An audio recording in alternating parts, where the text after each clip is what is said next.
a little, I think it's called the British Grenadiers or something like that. It sounds really good on the recorder because in fact it's an instrumental piece. You'll want to learn some tunes that lie well on the recorder. Again, the key of G is perfect. The key of D is perfect.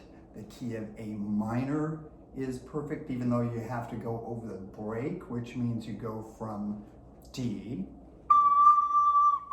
right? And then you throw all your fingers down, and that means you're in the break, and then you half hole, right? We got the half hole, and then you play E. Best way to practice the octave is to just play an E and then roll your thumb down.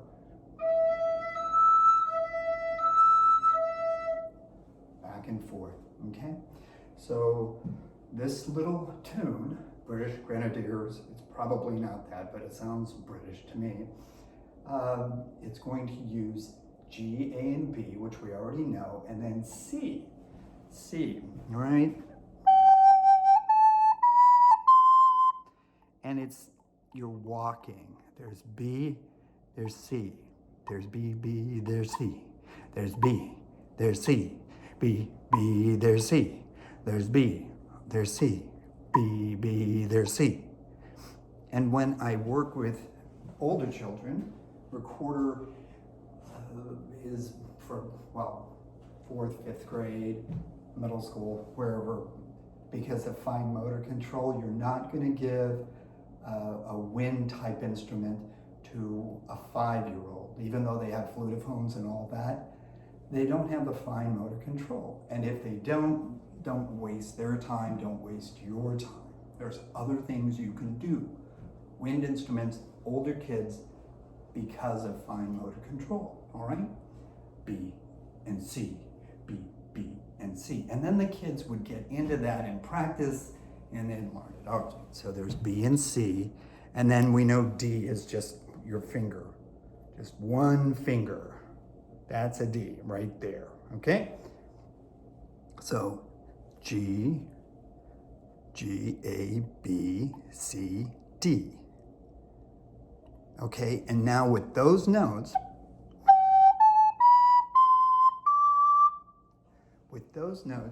you can play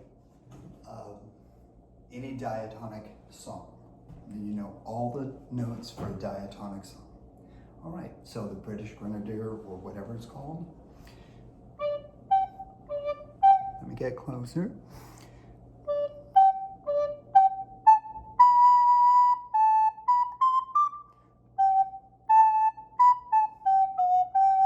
Messed up, I'll do it again.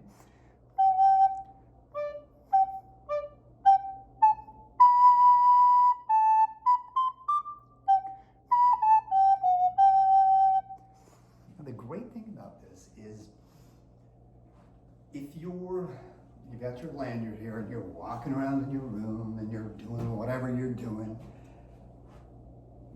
does it really matter if they're notes, if notation notes? No. You do not need to read notation to provide a great education for kids, at least at the outside. Well, no, I would just say in general. The only reason people want you to read notation is so that you can help kids read notation so they can be in secondary musical ensembles. After which, after graduation, they'll probably never play or sing again. And that's what I want to address, is a life of musical activity does not require reading notation.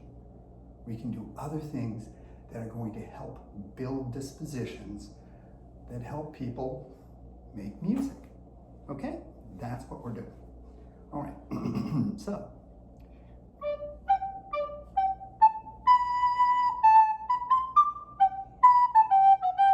Notice how I added that little dum, da, da, da, dum.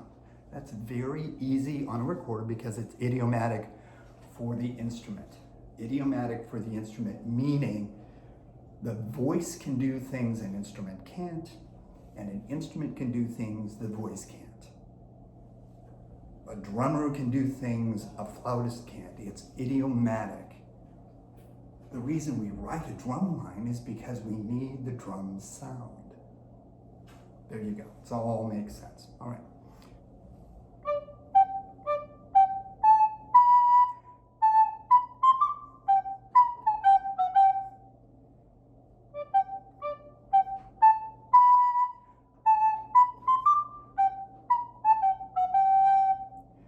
And that's 2 times through the melody, and that will be the A section. Now we need a B section. You can do anything you want for the B section. Well, within reason.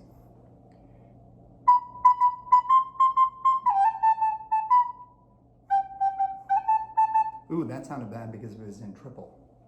Let me start over.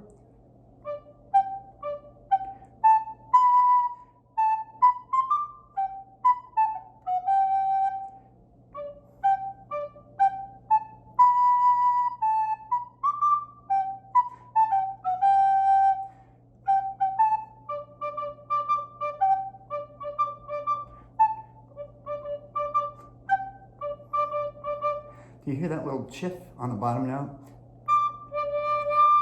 That's called overblowing, and it's the octave, and the reason is I'm just blowing too much air. When you're out of breath, when you're running around and you're out of breath and then you pick this up, you're gonna overblow because your lungs need more oxygen. Just be careful. All right, here's the B section again. It could be anything.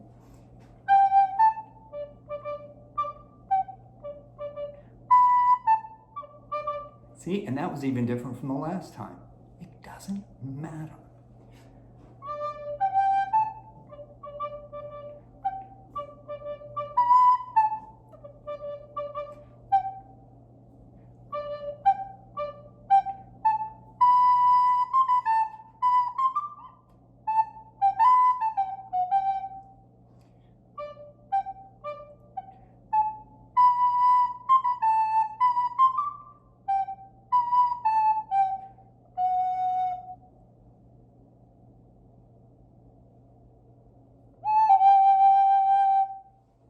Always want to wait on the last note because the kids should eventually understand that that's not it until that last note happens, okay?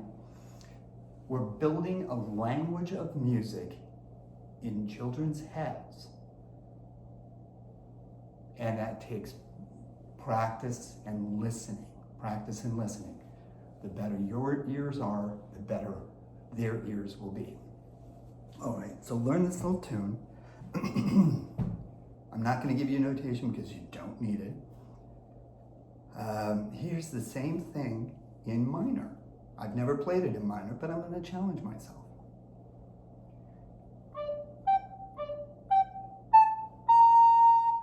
And remember, it's that bad thing.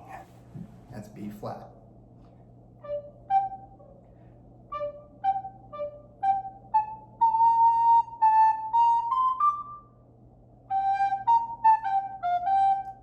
Ooh, and I used the flat 7, which you could.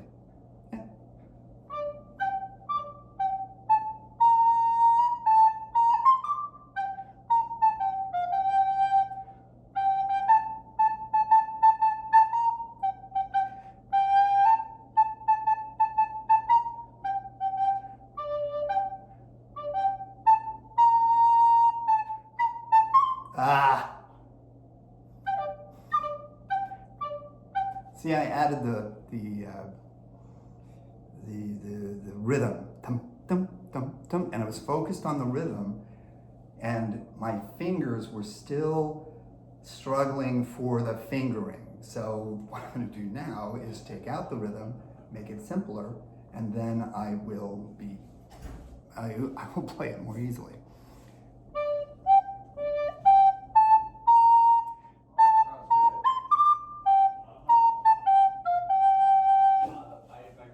There we go, on the Pied Piper. You practice, and I'll see you later. Bye-bye.